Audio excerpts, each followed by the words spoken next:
Most people die as footnotes in their own bloodline. Born, lived, forgotten. No legacy. No power. Just another name lost in a graveyard full of nobodies. But you're not here to be forgotten. You're here to become the greatest your bloodline has ever seen. That means abandoning comfort, betraying mediocrity, and building a life so massive, so undeniable, that generations after you either worship your name or fear it. This isn't about being liked. It's about being remembered. Machiavelli didn't write for the weak. He wrote for those willing to outthink, outwork, and outlast their enemies. Even if those enemies share your last name. Your family gave you a name, but it's you who will give it meaning. So, if you're ready to stop apologizing, if you're ready to become the most dangerous and respected version of yourself, if you're ready to rise above every ghost that came before you, then keep watching. This isn't just a video. It's a declaration of war on everything that held your bloodline back. Before you rise, you must understand what you're rising from. Your bloodline is a story mostly written by fear, failure, survival, and compromise. Most of your ancestors didn't live, they endured. They didn't dominate, they obeyed. They didn't build legacies, they settled for existence. You were born into this. A script passed down through whispers, traditions, and unspoken rules. Be humble. Don't stand out. Fit in. Play it safe. Be grateful for what you have. That script ends with you. Because if you want to become the greatest your bloodline has ever seen, the first thing you must do is burn the blueprint they gave you. Machiavelli would have laughed at this obsession with humility and passive legacy. He knew what most men will never accept. Power is seized, not inherited. Greatness is not passed down. It's taken, earned, and forged in blood, betrayal, and relentless ambition. Step 1. Study your origin ruthlessly. Before a general conquers, he studies the terrain. Your terrain is your family's history. Not to admire it, but to dissect it. Ask yourself, where did they give up too early? Where did they choose safety over greatness? Who in your bloodline lived with unrealized potential and died with regret? Don't romanticize your roots. Interrogate them. Find the weaknesses. Find the blind loyalty. Find the emotional chains that held them back. Then swear on your life you won't carry them into your future. Step 2.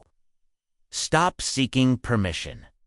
Most people unconsciously wait for approval from their parents, their community, even their dead ancestors.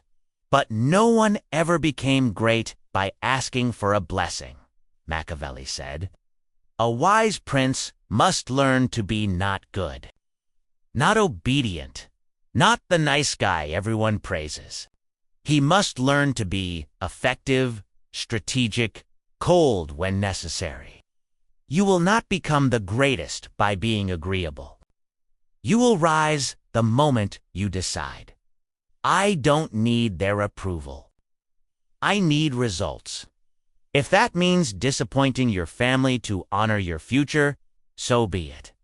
If that means being misunderstood or called arrogant good, let their insults become your armor.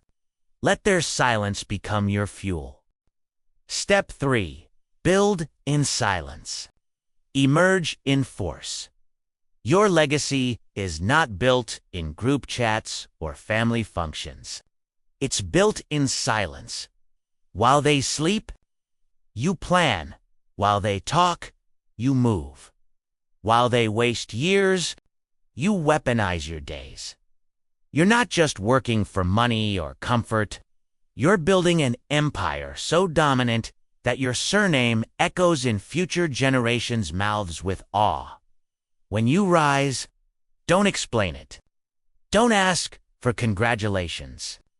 Make them wonder how you did it. Make them whisper your name with envy and disbelief. You are not a branch of the tree. You are the lightning that burns the old one down and plants something terrifying in its place. Step 4. Make your name. Your bloodline gave you a name, but that name is empty. It's your job to fill it with weight. Attach greatness to it. Attach power. Attach fear and respect.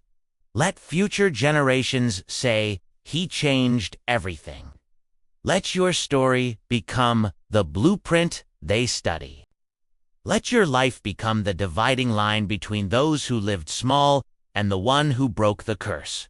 Part 1 ends here, but your transformation has just begun. What you're building isn't for applause. It's not for social media. It's for the moment when someone in your bloodline, decades from now, stands up and says, "Because of him, we are no longer ordinary." That's legacy. That's power. That's the path Machiavelli would respect. Be the force that emerges only when necessary. Appear precisely when they need you. Vanish exactly when they expect you. Let them chase. Let them wonder. Let them crave your presence like oxygen in a room slowly being sealed. Immense power lies in being wanted and, even more, in being withheld. Use their desires against them. Let their dreams bind them to you. Let their fears keep them loyal. But never forget, no matter how useful someone is, they are never irreplaceable. Keep your emotional investments as shallow as your strategic needs allow. When the time comes to cut ties, do it without hesitation. If someone threatens your position, remove them. If someone begins to see through your masks, distance yourself. If someone grows powerful enough to rival you, bind them with praise. Flatter them with respect and, if necessary, destroy them before they strike. This is the unspoken rule of influence. Dominate or be dominated. There is no middle ground. Machiavelli warned of flatterers, manipulators, hidden threats disguised as friends. But what he didn't say, outright the lesson left for you is that you must become the very thing others are taught to avoid. Be the manipulator, the architect, the invisible hand shaping the world, while never taking the blame. That is ruthless. Connection, the ability to control people, movements, outcomes, not through authority, but through emotional precision. People won't know why they listen to you, trust you, fear disappointing you. But they will, because you've studied them better than they've studied themselves. You've given them fragments of yourself, but never enough to trap you. You've shown them a version of you that's magnetic, untouchable, always just out of reach. And if betrayal comes, and it will, you will not react emotionally. You will not plead. You will not scream. You will strike swiftly, decisively, without guilt. Betrayal is not a question of if, but when. Most betray not out of malice, but out of opportunity. Your job is to make betraying you feel more dangerous than loyalty. Every person in your orbit should feel like they need you, but never think they own you. Ownership breeds arrogance, and arrogance is a crack in the foundation of your empire. When the dust settles, when your name is no longer called in rooms, the question remains, what endures? Not possessions, not applause, not even those who once cheered. Only the weight of your choices. Only the shadow you left behind. Machiavelli understood, legacy is not kindness remembered, it is fear respected. The weak confuse legacy with being liked. The powerful understand legacy as being unavoidable, inescapable. Even gone, you still dominate rooms through the rules you created, the structures you manipulated, the minds you shaped. Your legacy must not be soft. It must not be diluted by comfort, convenience, or approval. You were not born to blend in. You were born to redesign the world, not with applause, but with force. With silence that moves people. With absence louder than presence. You must not aim to be loved. You must aim to be remembered. This is where most people fail. They want to matter, yet they want to be liked. You cannot have both. The world does not admire the agreeable. It admires those who win, bend rules, walk into chaos, and do not flinch. You are here to build something so unshakable that enemies hesitate even to whisper your name. Your presence must become a myth retold in lowered voices. You must haunt the decisions of cowards, even from a distance. Be the unseen force behind their restraint, hesitation, failures. Machiavelli said, "It's better to be feared than loved if you cannot be both."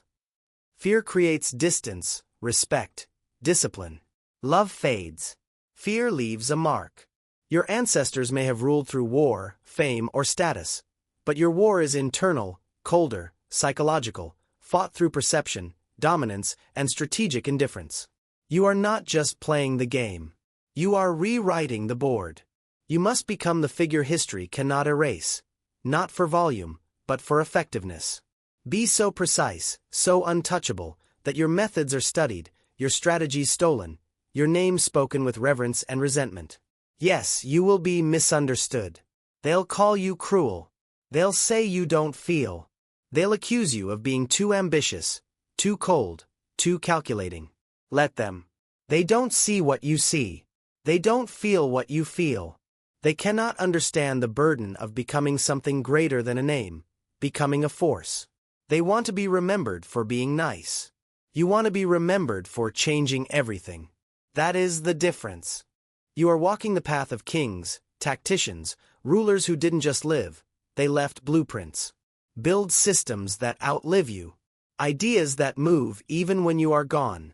Mold people, culture, silence, timing, everything into weapons that serve your vision. That is legacy. And what will it cost you? Everything. You will lose friends, comfort, sleep, innocence, but you will gain immortality. The kind that matters. Not in body, but in the minds of others. You will live through fear you inspired, through systems you created, through empires you constructed. Not with affection, but with clarity. This path is not for the kind-hearted. It is for architects of destiny, for minds that see decades ahead and are willing to pay the price. You were never meant to just pass through life. You were meant to imprint it. Every silence mastered, every rumor allowed to spread, every handshake with eyes wide open, it all leads here, when your absence holds more weight than most people's presence. When your name is spoken not just with memory, but with tension. Let them wonder how you did it. Let them question how you never cracked. Let them say you were too extreme. Mediocrity always attacks greatness it cannot understand. When the world asks who you were, let there be silence, not because there is nothing to say, but because there is too much. Your legend cannot be described, it will be felt, in fear, respect, discipline, in the systems you created, in the loyalty you commanded. They won't remember your kindness, they'll remember your sharpness, your ability to move without emotion, lead without apology, dominate without a sound. That is what they will remember. And when your name is spoken, it will be more than a name. It will be a warning, a standard, a signal, depending on who says it. That is legacy. If you are ready to stop chasing approval and start building immortality, like subscribe, share, only with those who walk the same path. Power isn't about now.